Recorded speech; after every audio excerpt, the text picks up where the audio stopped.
Hello and welcome to this hands-on demo where we will explore how to manage user roles and permissions in Exchange Online using PowerShell, and we will connect Exchange Online, view current roles, assign roles to user and manage role groups, all with up-to-date commandlets. So let's get started. So first let's connect to the PowerShell, and here you can see and we have done all the initial steps where we need to connect to the Exchange Online on the PowerShell, and also we need to connect to the MS Online service. So we have done both of the connectivity, and now we are good to go with the commands to proceed with the task. So let's list all the existing role groups in Exchange Online using the command get-role group. So let me paste the command and then discuss further. And these groups contain management roles and define what permissions user have. So let's press enter to execute this command, and here you can see that it shows you the existing role groups in Exchange, and it contains the management roles, and it defines the permissions that user have.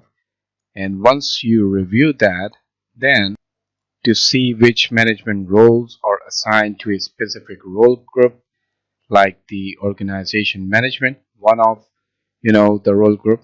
So we are going to use Get-ManagementRoleAssignment, and this shows exactly what this group can do. So here you can mark and you can see the group from here, and you can choose any of the group from the list that is provided here.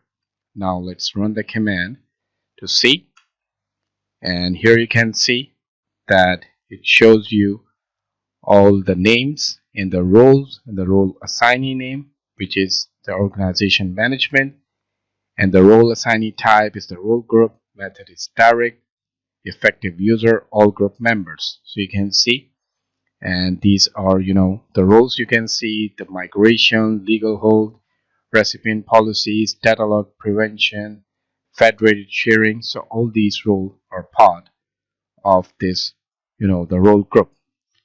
Now we are going to add a user to a role group, which is the compliance management, and we need to run the command add-role group, because here, for example, adding a user to the compliance management role group grants them e-discovery and compliance related permission. So how we are going to add this user to this role group? Now here I've pasted the command, and it is simple as it seems, like add role group member dash identity compliance management dash member, then the user email ID, then press enter, and you can see the command is successfully executed. And now to confirm if the user have been successfully added to the role group, we are going to run this command get-role group member identity compliance management, then press enter, and here you can see that this specific user mailbox has been added to this compliance management group. So it seems positive.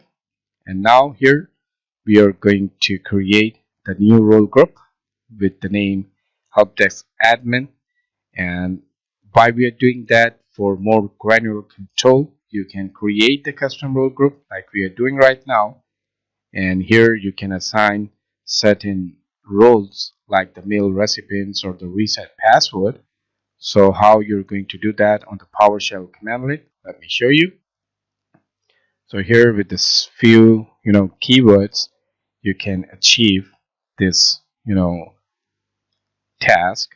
So here, new role group dash name help desk admins dash roles mail recipients reset password. These two keywords are the specific permission that we are going to assign to this user who will be the member of this help desk admins. Then press enter, and here you can see that this role maybe has been already created.